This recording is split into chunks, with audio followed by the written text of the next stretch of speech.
Welcome everyone, and thank you for coming today to this presentation on new parks in New England at the CLCC annual conference. And thank you for Simsbury Community Television for taping this and for all the work that they do in the community.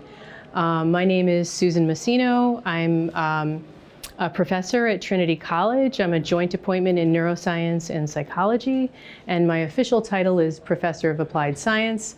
I've done a number of things at the interface of neuroscience and ecology, and more recently, neuroscience, ecology, health, and climate. I was a Charles Bullard Fellow at Harvard Forest and Forests and Brain Health. I'm a board member of the Pinchot Institute.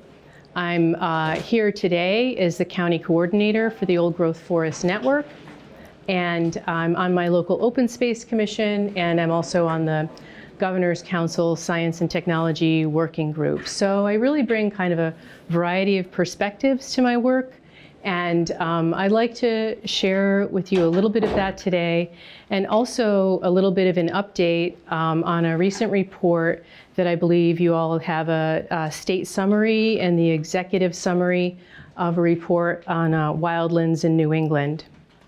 And I'm delighted to share this time today with Michael Kellett, Executive Director of Restore.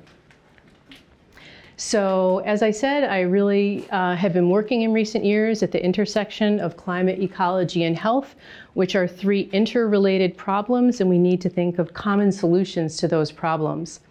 The common solutions that I've identified to all of our problems that we need to rely on are nature. We know we all need that for our survival and have always needed that and will always need that. And the other thing that I'm very devoted to is brain health. And you may have noticed that there's a lot of concern about mental illness and poor mental health. And these two things are actually related. Making good decisions, making optimal decisions, taking care of your community well-being is really, and taking care of your land and water is the foundation of health. And in that vein, what I'm really going to be focusing on today are what are the areas that we've prioritized for nature. And the word for that I'm using that was also used in this recent report is wildlands. So I've integrated this so much into my overall neuroscience work. I do laboratory research, animal research. This is the cover of my recent book that's on actually brain metabolism and health. And I really wanted to use the opportunity to emphasize, how connected our brain is with the health of the planet, the reciprocal relationship. And I put these blue and green ribbons to represent the land and the water that we need to support us. This is actually an EEG trace superimposed, or I guess underimposed behind the brain on top of the earth. So what we really need to talk about now with very serious specificity is what we're doing where and why. And I'm an experimental scientist. I do a lot of experiments in my lab. And I've sort of divided this question into three buckets. Where are we prioritizing nature? Where are we doing research? And where do we need for resources? And those could be resources of any type. It could be our houses, our renewable energy, our farms, our working forests, production forests, etc. We need research on a whole bunch of things, but we absolutely also need areas dedicated to nature for all the reasons, and I'll go through some of them, and Michael will go through some more. So in this talk today, I'm substituting the word nature with that specific definition with this term wildlands. And this is the cover of the recent report. It's over 100 pages. It was about 150 people and groups all contributed to this report to talk about the history and the science of wildlands in New England. What's the history, where are we now, etc. And in the report, wildlands are defined as tracts of land of any size and current condition that are protected from development. So that's standard for land trust properties. Most properties that have a conservation easement But the specific thing about wildlands is that they're areas where management is explicitly intended to allow natural processes to prevail with minimal human interference. It doesn't mean that people can't go there. Wildlands welcome people. National parks are an example of wildlands. You can take care of things when you need to. We have a policy like this on some of the town forests in my town. They're beautiful. Things are going great. And in fact, it explicitly acknowledges that we've been part of nature for millennia and that we can coexist without intentionally altering the structure, composition, or function. So we can live in and with nature without, always manipulating it severely. So that's what wildlands are defined as in this report. And so just to go into this a little bit more, I really think of these wildland areas, like I talked about, land and water is the foundation of sustainability. This is sort of our essential lifeline, like a farmer's seed corn. You don't eat your seed corn, you don't do experiments with your seed corn. I come from a very strong biomedical background, and I consider this kind of like where you would have a first do no harm ethic. In terms of research, there's obviously some overlap between wildlands and research areas. So we need to study wildlands. We need to know what nature's doing and there's so much we don't know. Of course, if you're doing research, we need data collection, protocols, baselines. We don't even understand all the variables. So we're still getting a handle on so many things. And some of the opportunities here are just the pursuit of knowledge, or to understand better how we can, what's the wise use of our resources. And then the third category in terms of resources, we need to do the best we can. We know now that the Earth's resources are not limitless. And so we need to kind of think about what's the highest and best use of our resources, and how can our resource use help our community health, etc. So all three things are important. But in order to understand how we're going to have thriving communities long term, we need to know where these natural areas are, where the wild things are. And in New England, which is predominantly forested, it's really like where the wild woods are. So it's important to establish, and this is one of the recommendations of the Science and Technology Working Group, along with local resource use and partnerships between farms and production forests and equipment depots and all kinds of community-based infrastructure. We also said we need to identify where is our real kind of strategic network of nature. And because if you don't identify that, you could accidentally run it over. You could run over your headwaters. You could run over your old growth forests. You could run over one of the 13 imperiled habitats in Connecticut. So without special recognition, things are vulnerable. And this is something that I've been bringing to, every talk that I give and every sort of board that I'm on, etc. I'm on the Pinchot Institute board, and we had a historic memorandum of understanding with the Forest Service last April. This is Chief Randy Moore.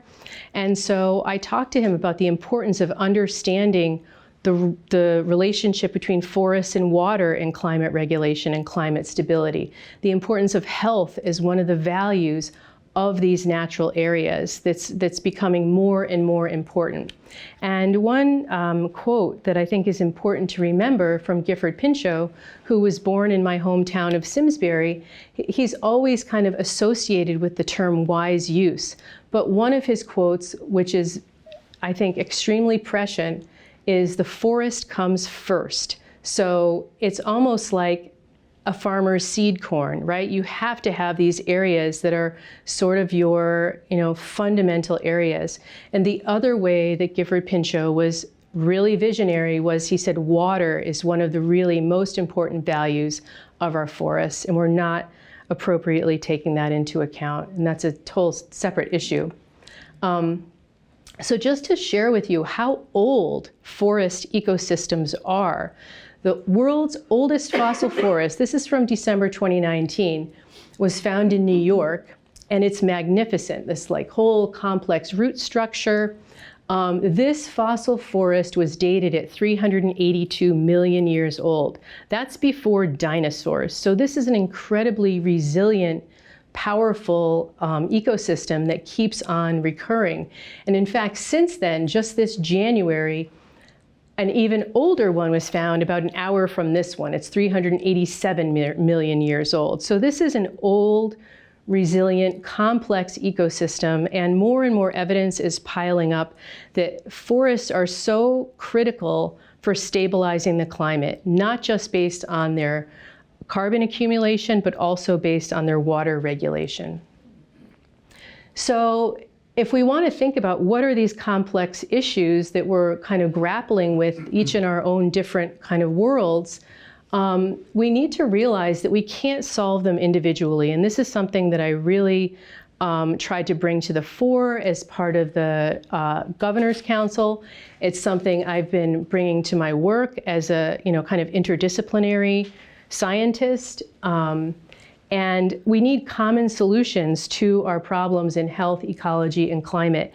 And I was in a session earlier today about reducing light pollution. Reducing light pollution is a common solution to all three of these issues.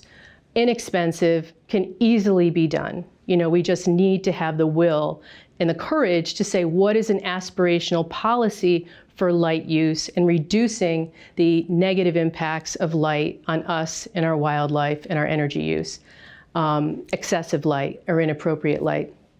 But the other thing that is a common solution, that is the most powerful common solution, is a network of wildlands and water that people can count on, that wildlife can count on, that will keep our water clean, keep us healthy, and help to stabilize the climate.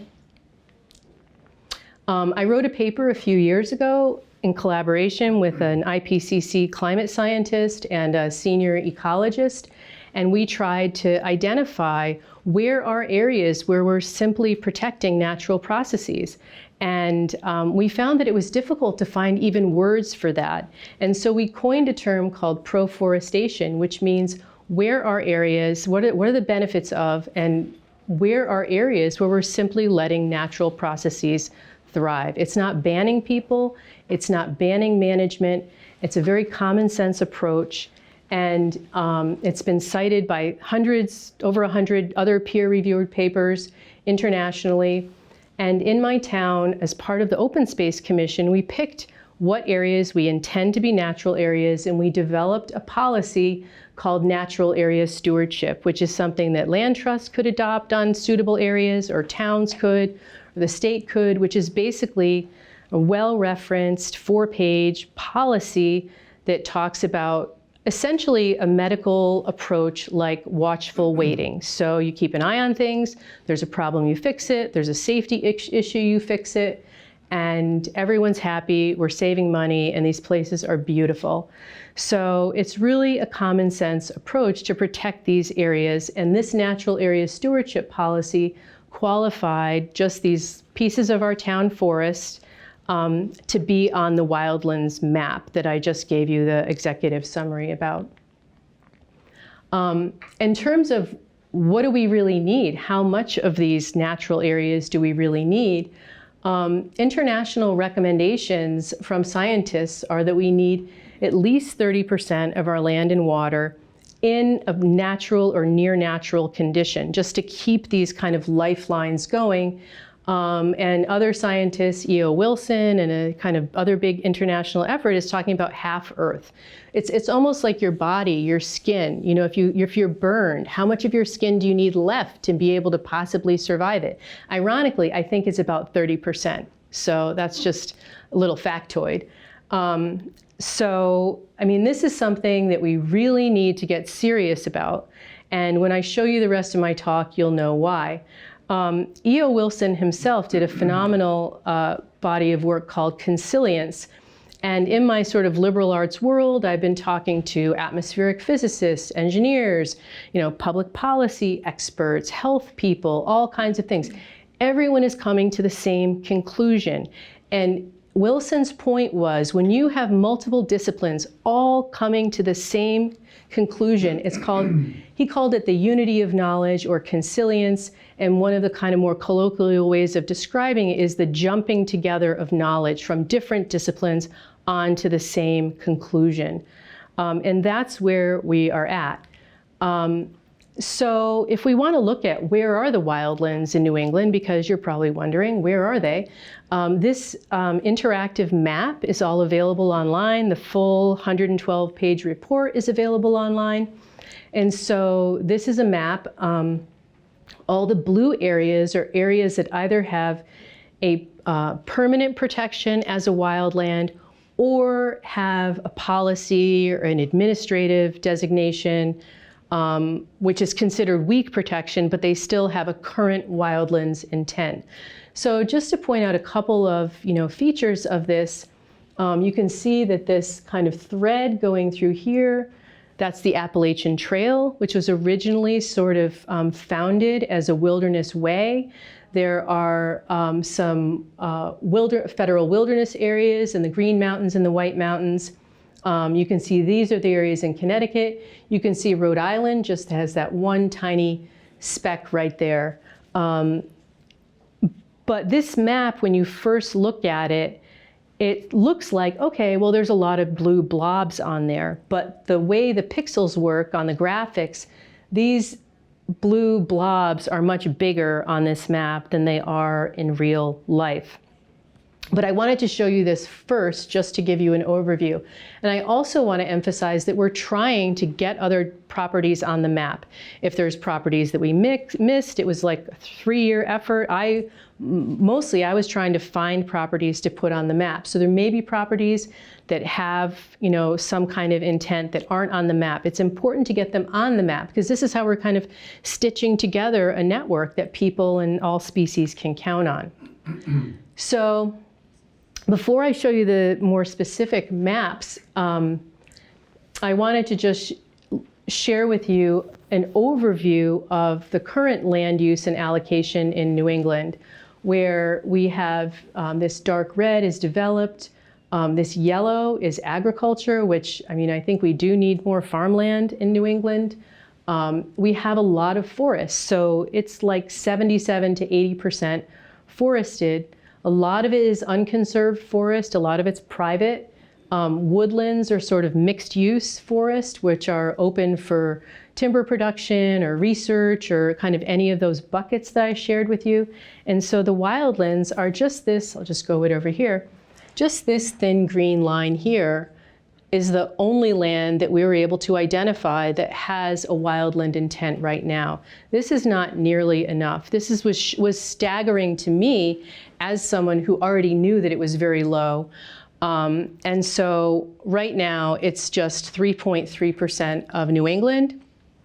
And most of that doesn't have any strong long-term protection. So the good news is that we do have more protected land, and we have kind of unallocated land right now. So ways that we can increase wildlands are by upgrading the protection of this area, finding out what's going on in these gray areas. I don't know, these are like uncharted territory, haven't been able to figure out what they are yet. Some of this might be conserved land.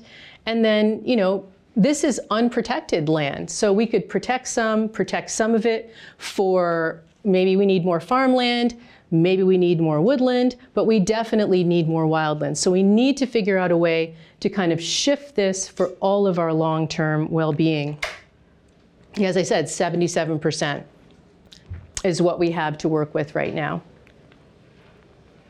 So current wildlands in Connecticut is less than 1%. So that's where we're at, based on trying to cobble together all the information we had. And I'm hoping that, maybe as a result of this conference, more properties might be submitted. There's a procedure online that you can submit a property for consideration. So if we look at southern New England, and right now what I've done is I've taken all of those big blue blobs on the overview that I showed you, and I've put them in dark green, so according to their actual size on the map. So just to start with Rhode Island, you can see that blue blob in Rhode Island is now that tiny speck, one tiny speck. It's actually the only state in New England that has no public land with a wildland kind of status. You can see Connecticut has these little fragments all over Connecticut, and then Massachusetts has more in the Berkshires. This is all only temporarily protected, I'll show you in a minute, but look at the Boston area. If we really want to have, kids and people who aren't able to go on vacation or travel, be able to see their natural heritage, we need wildlands that are accessible to everyone in every type of community. And just a tiny aside about Frederick Law Olmsted, I was very involved in his bicentennial in 2022, and there were so many genius things that he did in his approach to parks, and he really kind of set the stage for the national parks. And one of the things was that he wanted these places to be available to everyone, and he only planted native plants in his parks in order to try and connect people in cities to the larger landscape. So that was, one thing. He also knew that it was so important for everyone's mental health that, put your day aside and spend some time in nature to get away from that. And the health benefits of sun and foliage and all of that was so healing. And so he really had a really visionary plan. And I think, in honor of our 250th coming up for the nation, in between his 200th and our 250th, we can really look at some of the principles that he put in as the foundation of his work to try and grapple with this issue. So if we look a little bit more carefully at, what land has strong protection and one land has weak protection, and here's the different types of ownership that are color-coded, you can see that most of the land, and this is Massachusetts again, except for some pieces of the Appalachian Trail, this is one Audubon property.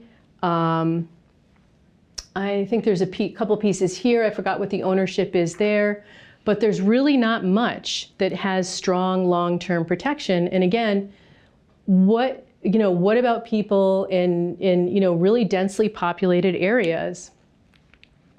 If we look at Connecticut with the same kind of color coding, you can see that the gray areas are mostly this piece, these kind of fragments of the Appalachian Trail. This is one state property that has a state statute associated with it. There's one tiny piece here, I forgot what that is, but if we remove all the pieces that don't have strong long-term protection, that are policies that could be reversed, Connecticut is virtually blank. And this is,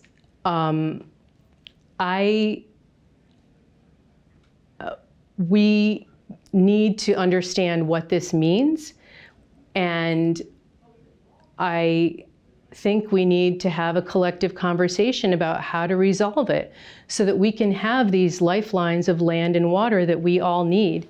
And we know that we shouldn't be running over our headwaters. We know that we shouldn't be running over our old growth forests. We know that we shouldn't be running over our imperiled habitats. They have insufficient protection right now. The quote that really made me sort of stop short as I've been doing this work over the past couple of years is this quote by physicist Anastasia Makarieva. And her quote was that the biosphere is divided between natural ecosystems that work for stability and disturbed ecosystems that cannot do that work. And this really struck me as a biologist and sort of understanding complex dynamic systems, that this really put the nail on the head. Like, nature is stabilizing the climate for itself and for us. And when it's too disturbed, it can no longer perform that vital job. And that's something that's not taken into account if we only focus on the carbon story. It's also about the biodiversity and the cycles of life and the water handling and bringing water on land and basically stabilizing and cooling regions. And this is a really, I'm confident it's something you're going to hear more about, and I really encourage you to listen. So I'm now part of a major kind of interdisciplinary international effort to try and look at this. None of us have any conflicts of interest. None of us are making any money on this or expect to make any money on this.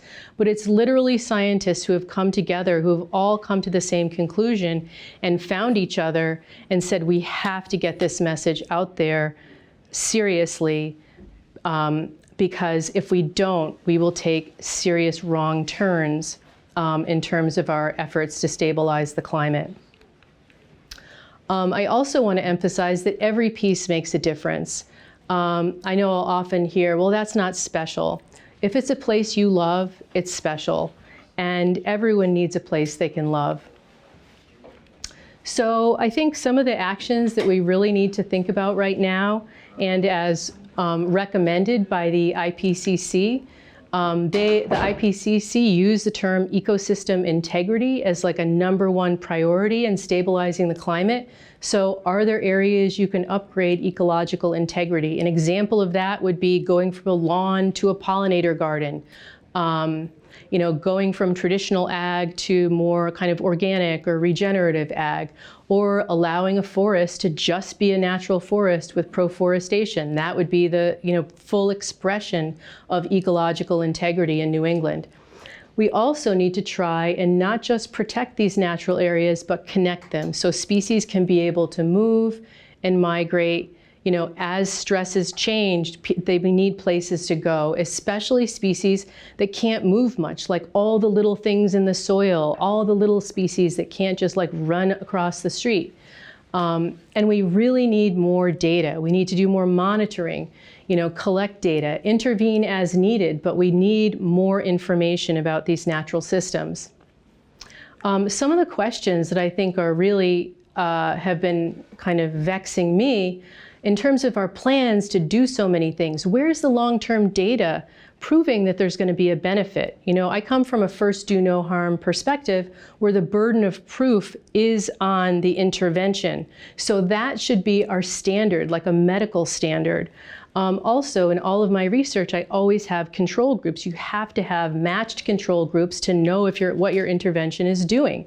We also need to consider, like medical interventions, what are the side effects? We're often maybe not considering the full range of side effects in our actions and who and what benefits. So I think we need to really ask some difficult questions to make sure that we can, you know, have the right principles related to the first question I asked, like what are we doing, where, and why?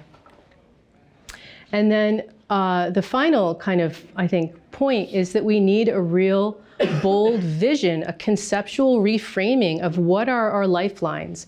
I love parks, I love farms, I'm a Grange member, all of those things are great. They're things we need in our communities. They are not ecological lifelines. That's just a fact. Some of the ways that we can kind of maybe think about that, other countries have talked about the rights of nature, like a river just has a right to be a river. Or maybe that we all should have a right to access our natural heritage. It should be something accessible. I know the Trust for Public Land has said, well, everyone could have a park within 10 or 15 minutes. So I love parks, but like where can people access their natural heritage? And that's one of the kind of goals that Joan Maloof, who founded the Old Growth Forest Network and wrote this great piece called Vitamin F, Forests Are Critical for Human and Planetary Health, is she wanted to have one forest that is an old growth forest or will become an old growth forest in every county so that kids could at least have one place that they could go see. So I'm the county coordinator for Hartford County. I'd like to acknowledge Rod Parley's here. He's the county coordinator for Tolland County and just had a forest that crossed Bolton and Cromwell, entered into the Old Growth Forest Network last year. So I want to... Bolton and Vernon. Bolton and Vernon. I screw it up a little bit every time, but thank you so much for that work. And it's a beautiful place. And Rod is hosting a Trails Day event in Bolton. So keep your eye on the calendar. I saw you're from Connecticut Forest and Parks. They're like a major, thank you for your work on Trails Day. We have the biggest Trails Day in the country here in Connecticut. And in fact, we also have the biggest annual state land trust conference, which is where we're all at right here, right now. So, and I just want to say, this isn't against anyone. This is for everyone. This is the public good, protecting the public trust, and protecting public health. So just some of the ways that I've tried to manifest this goal that I have has been the natural area stewardship policy I talked about in my town, and has also been working to have the Trinity College campus designated as an arboretum in Hartford. So it's kind of a little oasis. It's not, a grand natural forest, but the principles by which we're taking care of that land, I'm trying to manifest increasing the ecological integrity, right? If we replace trees, we're replacing natives. We're kind of thoughtful about what we're doing where. We're trying to reduce our intensive, any chemical stuff, whatever, and also use it as an opportunity for education and, all disciplines to be able to enjoy and welcome the public too. So that was also a requirement of being an arboretum, is to have public events and welcome the public to our campus. So if you want to come to visit the campus, our arboretum is on a QR code at the admission center. You're welcome to come anytime. If you run into any trouble, just use my name and I'm sure you'll get out of it. And so the other kind of vision that I have for communities like Hartford is smaller pieces that could be like community wilds. Boston has a program called Boston Urban Wilds, which was a visionary program 50 years ago. A bunch of people got together. They said the city is developing really quickly, and we want to save these little pieces of our natural heritage. They identified 43 pieces. There are still 29 in the greater Boston area, and a number of them have been picked up by like Charles River Conservancy or the state or other things. It's a ridge, it's a forest, it's a wetland, it's all these different pieces, just natural areas. The rules are simple. Don't leave trash. You can visit, it's not an overnight thing, visit dawn to dusk. Keep your dog on a leash if we allow dogs. It's not complicated. Same thing in my town. The natural area stewardship areas, they're beautiful. People love them. It's not complicated. And then another, strategy is identifying areas for new national parks. And that's something that Michael Kellett is going to talk about. What are the benefits of new national parks for all of these values? I want to just, sum up by assuring you that, there's a lot of examples of wildlands in the blue: community wilds, wildland, reserve, wilderness, research natural area. That's a U.S. Forest Service term. Natural area preserve, national park or preserve, a sanctuary, and various terms for, what might be a management plan, a stewardship plan for a natural area. So it's not ignoring it, it's not neglecting it, it's just taking care of it with an ethic, a first do no harm kind of ethic. I just wanted to show you this one picture that I love. This is in the North Branch of the Park River in Hartford. It's right there in Hartford. You can see there's this one giant tree, but there are giant trees. This area has pre-Revolutionary War trees in Hartford. It's not protected. Olmsted's childhood landscape, the 10 Mile Woods, officially qualifies as an old growth forest. We have these gems in Connecticut. Our forests are older and more carbon dense, and a lot of our older forests, they have fewer invasives, fewer tick problems, they're wet, they're cool. And you can imagine if there's a heat wave or something like that, this is like a free cooling center for a lot of people. It's just an amazing place. And mental health treatment center, by the way. So in conclusion, I just want to say that this is for all of us. And there's no question that forest ecosystems, not trees, ecosystems are essential for life on Earth as we know it. And it's also become clear to me that life supports life. And I've seen this in a lot of other biological systems, and I had never thought about it in terms of the planet as a whole. But this is something we cannot ignore. We can't think that we can be gardening and manipulating every inch of the earth. It's just, that's a crazy idea. So in conclusion, we need our good brains. We need our green and blue lifelines. You're welcome to contact me anytime. And now I'm delighted to introduce Michael Kellett from restore.org. And when he comes up, maybe I'll try and like click this off and we'll get his presentation up. So thank you.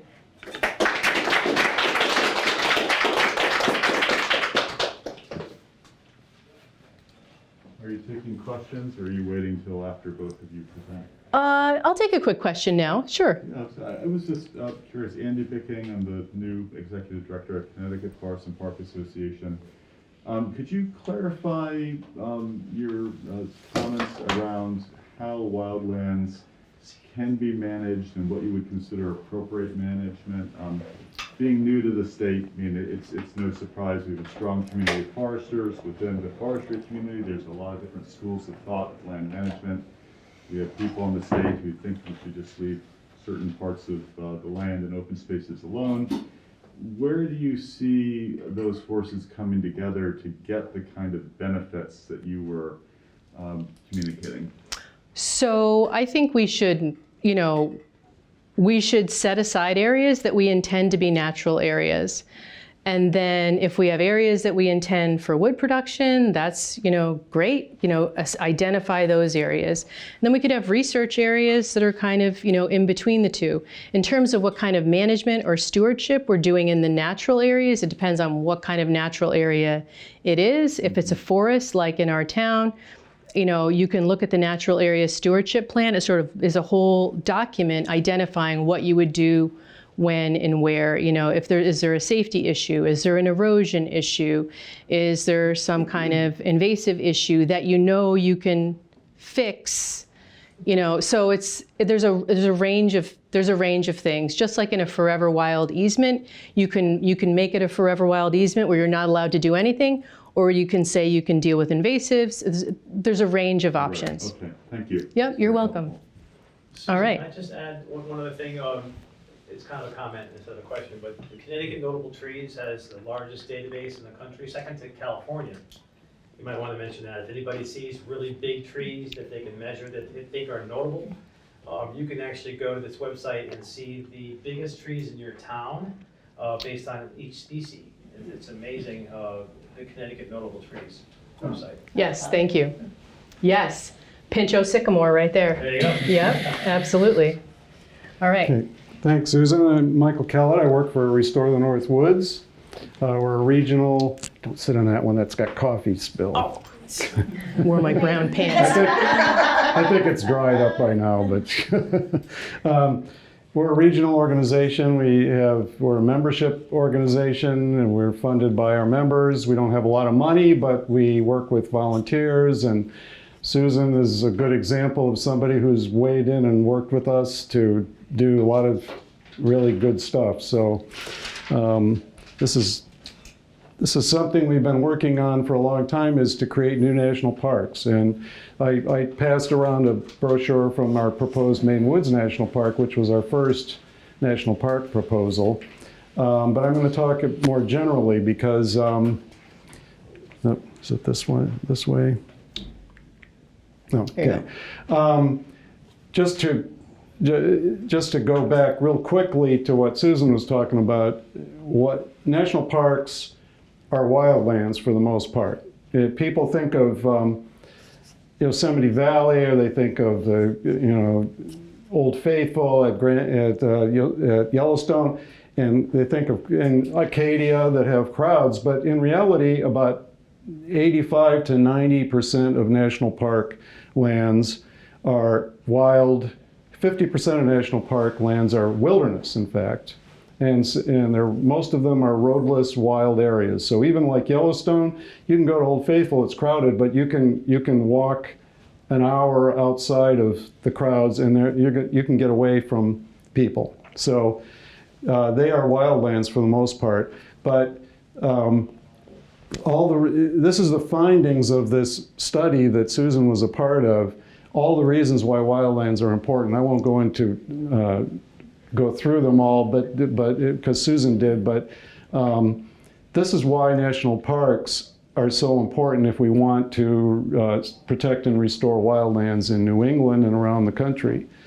So we talk about old growth forests. Most of New England was covered with old growth forests in 1600. There were really not very many openings. They were not very large. It was only about 5% in many areas, 10% maybe along the coast because of hurricanes and stuff. And then of course it all got mowed down, pretty much everything.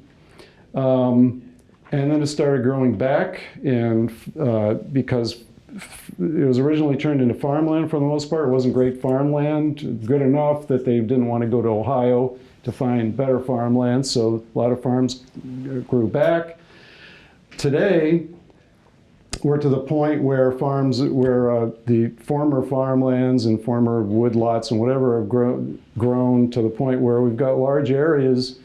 It's around, 15% in Connecticut that are either starting to get to the old growth stage again or already in the old growth stage, which is a definition that's hard. It depends on what kind of forest you have, where you are, but we're at the point where there's quite a bit of forest in New England that's either just getting into old growth. This is not primary virgin forest, of course, but New England forests are very resilient and they're growing back. So that's a big opportunity for large-scale wildlands protection and proforestation, letting forests grow back. This is the Mohawk Trail State Forest in Massachusetts. This was all mowed down at one point. It's now, much of it is a reserve where it's just left alone and allowed to proceed under nature's course. Susan mentioned this 30% goal. There's an international goal of protecting 30% of the planet by 2030. There are, I don't remember, 120 some odd countries that have signed off on this. The US government supports this goal. The problem is, what is the 30% look like? And unfortunately, it's been watered down so that by some definitions, anything that's not a Walmart parking lot and isn't going to be turned into condos can be called conserved for the purposes of this. But that's not really what they were talking about. They were talking about what's called Gap 1 and Gap 2 lands, which are like national forests, wildlife, state parks, wilderness, places like that, national wildlife refuges. And right now, only 12% of, that's actually 13% now because of a couple of national monuments, but only 13% of the US meets that standard now. So here we're in 2024, we got 6 years. How are we gonna get to 30%? And New England, as Susan said, is only about 3.3%, and that most of that is not permanently in statute. So actually it could be changed by administrative decisions tomorrow if they wanted to. But the report that Susan was involved in, the Harvard Forest and Hystad report, said we should protect at least 10% of New England. So that's way less than 30, but it's pretty good considering we've only got less than 3.3%. So, okay. And they said we really could get as far as 20% perhaps, but we ought to be looking at that. So, and again, where are the wildlands? Just to repeat, here we got 0.9% in Connecticut, 3.3 overall. The most wildlands are in New Hampshire because of the White Mountain National Forest has wilderness, and that's only 4.1%. So we don't have very many wildlands. Now, this is Baxter State Park in Maine, and this right here is Katahdin Woods and Waters National Monument, which some of you may be familiar with. And if you look at that brochure, it's not on there because that was before they created the monument. That's within the boundary of our proposed park, and that was created. Talk about land trust activities. That was Roxanne Quimby who was the founder of Burt's Bees Company, created a land trust in Maine to buy up lands in our proposed park. And she donated 87,000 acres, which became this national monument. And so here's the potential, though. There's a lot of green, which means that's some kind of non-development, but the dark green is the areas that are really fully protected. But the the medium green, those are the areas that Susan was talking about that are intermediate. They're not permanently protected by statute, but they could be. They're mostly intact. And so then you start talking about real numbers, including Connecticut, 20%, if you really got serious about protection. So a solution, it's not the only solution, but a solution is to create new national parks. Now this is the proposed Maine Woods National Park. This is almost all private or industrial timberland. This is what you're looking at here. This is not protected, but it could be. And you take a look, it looks pretty good. It's been hacked by the industry and so forth over time, but as you know, New England forests regenerate. So if this were protected, a lot of it looks pretty good right now. It won't stay that way, but even the areas that have been degraded would grow back and look pretty good in the future, which Baxter State Park does today. So national parks, the first national park in the world was Yellowstone. It was created in 1872, and it inspired a global national park movement. Now there are several thousand national parks in more than 100 countries. And the thing about national parks, unlike any other federal public land, is that they are supposed to be managed to leave them unimpaired for the enjoyment of future generations. And they were originally created for the purposes that Susan was talking about, really for public health and recreation more than anything else. And Yellowstone was because there were these cool geysers and all these spectacular things. And that is what the national parks, for decades and decades, really the first 100 years or more, mainly they were large, monumental mountains, canyons, spectacular landscapes, which is all great. But then you get Everglades National Park. Why was that created? It's for biodiversity. It's for wildlife. It's not, it's spectacular in its own way, but it doesn't fit the normal mold. And so what began to happen is people realized that national parks actually do a lot more than just provide recreation, even though that's really important. So now we know national parks fight climate change because all these forests and parks, but also prairies, there aren't that many, unfortunately, but grasslands store a lot of carbon. Wetlands store lots of carbon. Some national parks have coastal areas that buffer the impacts of climate. Biodiversity, of course, the most intact ecosystem in the temperate world, at least in the Western Hemisphere, is Yellowstone National Park. It's the core of the biggest intact greater Yellowstone ecosystem. There's some areas in the boreal and so forth, but you're talking about in between the tropics and the boreal. That's the biggest one, and it's been a park for more than 150 years. So you've got proven results in preserving biodiversity, and virtually all the species that were there when Lewis and Clark visited are still there. The wolf was gone because they got killed off, and now the wolf has been reintroduced. And of course, as we talked about, parks benefit people, and the national parks system now gets this last year got about 320 million visits, which is equivalent to everybody visiting. If every visit was once, every person in the US would have visited a national park. The trouble is, though, they're almost all out west and in Alaska. So these green blobs, the smaller ones, just the names, these are like national historic sites, you know, like Weir Farm in Connecticut is a national historical park, which is great, but it's not a full big national park. Here's the Appalachian Trail, there's Everglades. So I won't go into all the detail, but anybody who knows parks, you know that they're almost all out west in Alaska. Here we have worked out a proposal for 100 new national parks. And every state would have a new national park.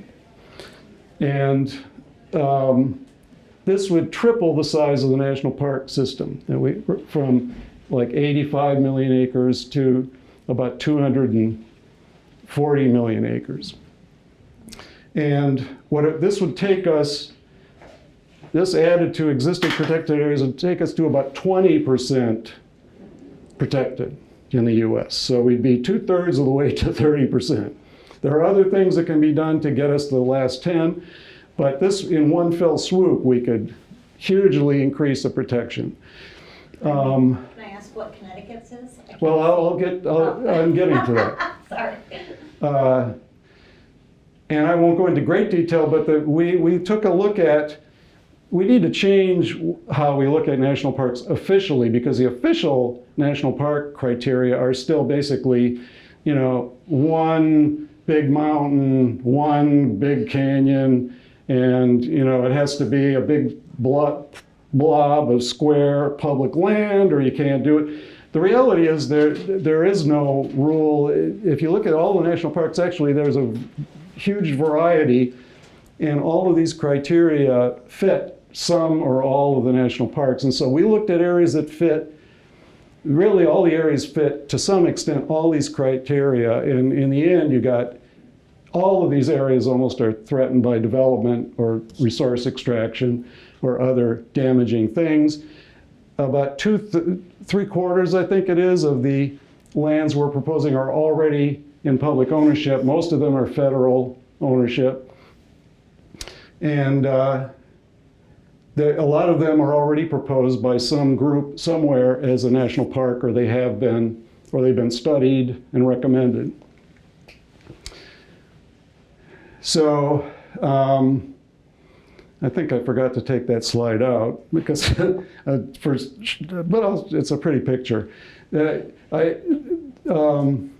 it's got a good quote from Terry Tepes Williams. We're talking about how we need parks for our souls, basically. And actually, it's very relevant to New England to talk about this because we have only one national park, Acadia. It's crowded. That if we create new parks, it's going to start to spread visitation out. It's going to relieve some of that pressure. And we need more parks close to people in crowded areas. Much of the country doesn't have any national parks nearby. And we talk about reducing pollution, carbon pollution. Well, if you no longer have to fly to Yellowstone to go visit a big national park, but you can go to the Maine woods or you can go to the Berkshires, then maybe some people won't be traveling as far. So here are the New England proposed parks, and so we're proposing a Berkshire National Park, which would include Western Mass and also the Berkshires, Litchfield County public lands. So these would be taking the public lands, working out either a transfer to the federal government or a collaborative effort, which is what, like Boston Harbor Islands National Recreation Area, the city and the state have retained ownership, but it's a collaborative national park area. Last Green Valley is in the eastern part of the state. That's an area that overlaps into Rhode Island. I'll just briefly talk. We also are talking about the Maine woods, of course. Down East Maine, which has been proposed as a national park, the Bold Coast up here. Here's Acadia, it's down east more from Acadia. Green Mountain National Forest, White Mountain National Forest. Cape Cod would be expanded into a full national park, and we would include marine areas, which are not fully protected now. And Quabbin, which is the biggest piece of public land in southern New England, which is being logged, in Walden Woods. Well, I mean, why should Walden Woods, of all places, not be a national park? So this is not a good map, but it gives you the idea. So here are the general boundaries we're talking about for Connecticut. So this would extend up into Massachusetts. And you can see there's a lot of state land. And there are also private conservation lands and so forth, which with no private land, when you create a national park, it doesn't change private land management or ownership or anything. But hopefully private landowners will want to be responsible and help protect the area. But if you put it all together, this is about 250,000 acres, including Massachusetts. And this is about 150,000 acres, including Rhode Island public lands. And now this is not like Yellowstone. This would not just become all federal land in one big national park, but it would be multi-units. And what it would do, though, and there is experience with existing national parks, and here's a role where land trusts are so important, is that, as you know, there are lots of gaps between these big chunks of green. And it's hard to raise money to buy land to fill in these gaps. But all of a sudden, if you're within a national park and you're filling in gaps in a national park, it creates a whole other level of importance for that area. Now, we didn't talk about this area, which could be, there have been proposals for a Connecticut River National Park in the past. And there could be a linear Connecticut River National Park with multiple units going all the way up to Vermont. We didn't get into that. We only had 100 to work with, so we didn't propose it in the first 100, but that's something to think about. So the Berkshires, and I'm sure a lot of you already know these areas, but if you start looking at all the values, it obviously fits these criteria that I talked about. And there's already an Upper Housatonic Valley National Heritage Area, and I don't know if you're all familiar with what those are. That's a national park system designation that Congress creates, but it doesn't make it federal public land. It's not a regular national park. It's a cooperative effort to help local governments and local landowners and it's mainly focused on cultural and historical concerns, but it overlaps very well with adding nature to that, because that's of course a hugely important value, but it's already been recognized federally. You got the Appalachian Trail goes through the whole thing. There's wild and scenic rivers, habitats. There are mostly remaining old growth forests in both states would be within this area. And so anyway, it would be a great national park.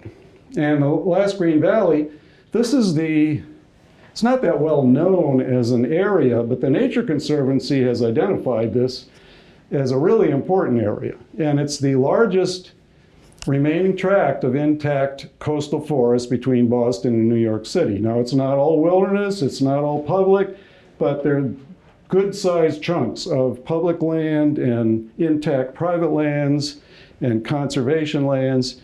And again, if you piece it together and connect them and manage them give them strong protection, it would be really, and it's within, it's close to Hartford, Providence, millions of people would be close to this park.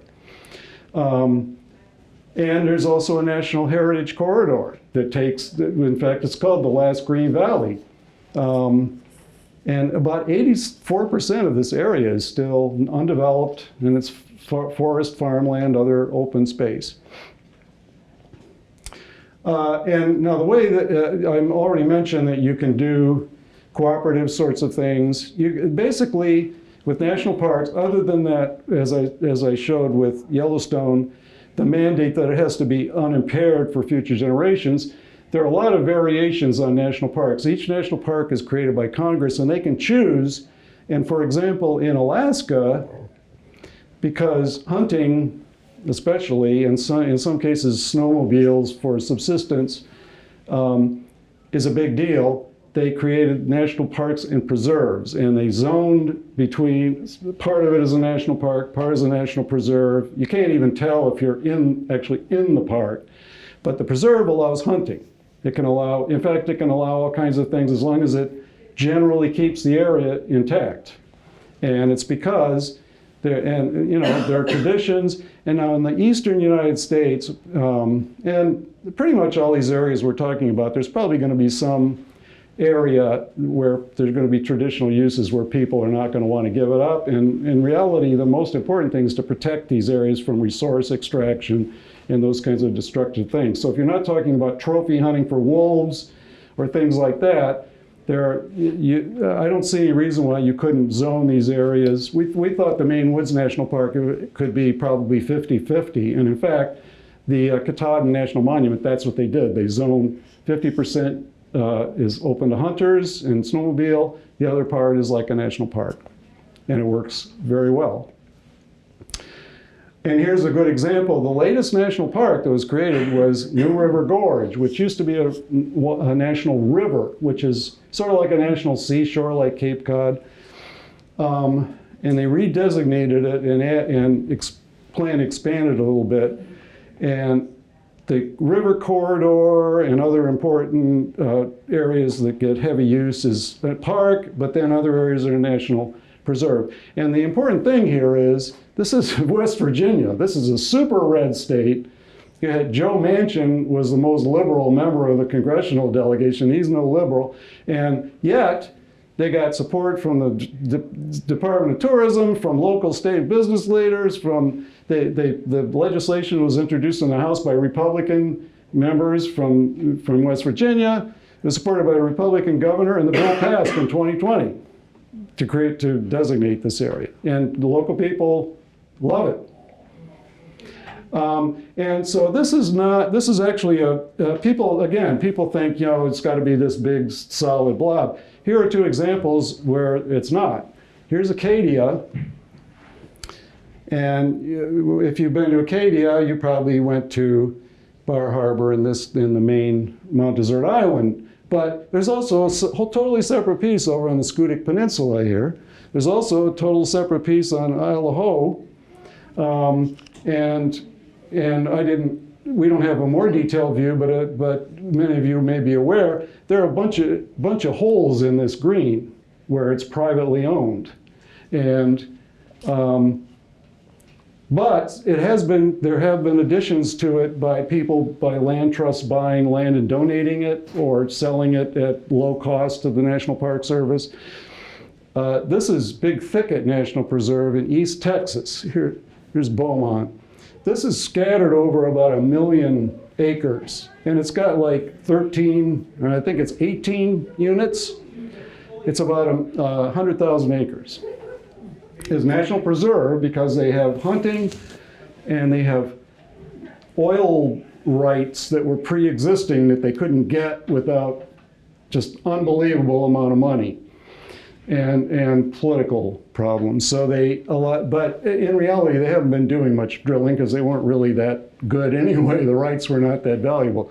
So they want to add to this, though. Right now, it follows these river corridors and so forth.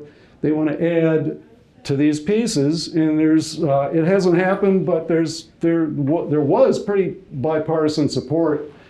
And then, we had sort of this rightward move in Texas. But there's still a lot of support for that. So I think they're going to be adding. They want to add about 100,000 acres to it. This is like northern Maine. There are a bunch of private timberlands scattered around here.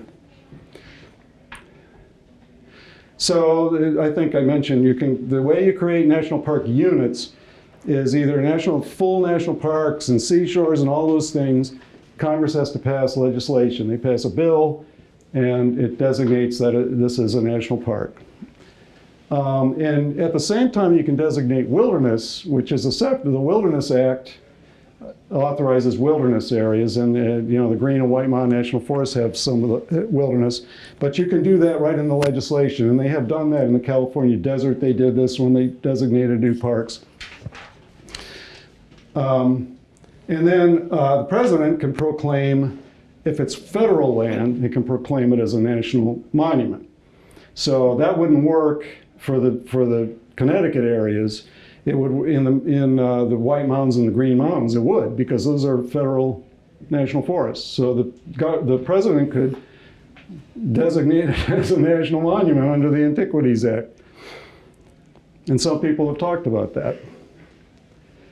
And again, you know, the politics right now are, of course, crazy, and there's, you know, nothing happening in the House and so forth. But the Pew Research Center does, pretty much every year, does a public opinion poll, and they ask people, what's your favorability rating for various federal agencies and departments? And guess what the number one was the last time they did it, in 2023? National Park Service. And they've done this over and over and over again. I think for a while it was number 2 under the Postal Service. My guess is that the guy who's kind of screwed up the Postal Service has made some people mad. But I mean, here you got NASA, you got the EPA, you got the, you know, CIA is way down there. But the point is, this is bipartisan. These are people from all over the country. They like national parks. And so you get, you know, the biggest thing holding new park from history, national parks are always opposed by local special interests. You know, Grand Canyon, they said, oh, this is going to destroy the economy. We need to dam it, and we need to mine. And you know, Yellowstone, they said, oh, no, we need to have cattle, and we need to log it. And these, you know, we need to use these resources. I mean, every single national park, there was opposition. And the trouble is, a lot of times, people propose a park and then they see this opposition. We had in the Maine woods, they said, oh my God, this is going to destroy the economy. It's going Jackson Hole, you know, Grand Teton National Park, John D. Rockefeller bought it. He had to do it secretly. And when they found out, they ended up holding congressional hearings and dragging him to Jackson, Wyoming, and making him testify. They said, no, the future of Jackson is cattle grazing. We're going to be a ghost town if you create this national park. And of course, there's a lot of ghosts there today doing pretty well. So so the point is, you can't listen to that kind, and you probably have had similar things where, you know, you get a few people who get it in their head, it's a bad idea for whatever reason. Most people don't really know, and they're not following it. So they hear these things and they go, whoa, I'm not sure about that. So the Maine Woods National Park, there was super opposition for years. We proposed that 30 years ago. But by the time this national monument happened, we had been working on people to get the word out. We were building support. And then Roxanne Quimby from Burt's Bees buys this land. It took her about 5 or 6 years, and that included spending a bunch of money to donate money to politicians and stuff. And finally it happened. There's no opposition to that monument now. Nobody speak out against it. The local towns love it. The chambers of commerce are totally happy. All the businesses are doing better. The same with the new river in West Virginia. They love, you know, the local communities. So that's the reality, is once a park happens, eventually people always come to love it. So what we're doing is working to create a national movement. We're proposing these parks. We're working with groups all around the country who want to do this. We're building support and activism. We've got a website that's not quite online yet that will be. We need to get support of federal and state policymakers, and we haven't really done that in a big way, but we know there are a lot of members of Congress actually who like national parks, who we're going to be going to. You've got to get the Congress to do park bills. And some of them could be national monuments. Then you got to, and the state legislatures and governors have to go along. They can't say, oh, we hate this idea, this is a really bad idea. They have to, the people in the state need to think it's a good enough idea to support it. So this is, the next step is really to, well, we're talking about making the 250th anniversary of the U.S., which we already went through the bicentennial. I don't remember what you call it, the 250th. It's a very difficult Sesquicentennial. Yeah, Or sesquicentennial. There's two whatever. words. Yeah, so anyway, to get something introduced by then, which is 2026, get a bill or a group of bills introduced into the Congress by then. And there are, a number of areas around the country where groups are really ready to roll, and I think there are members of Congress who may be interested. And then look to the 30 by 30, and even if we can't get to 30% with parks alone, we get us a big step there with a bunch of new parks. So if you're interested in more information, you can go to our website, restore.org. It's great if you join and give us money, but even if not, you can get information on our website. And then we'll have something on our website when we get the new National Parks website up and running, which is going to be newparks.org, so it'll be easy to remember. And if you want to contact me, there I am. And we have other information which I just didn't have enough copies of. And a lot of this stuff is on the web, but we can also send people information if you want more information.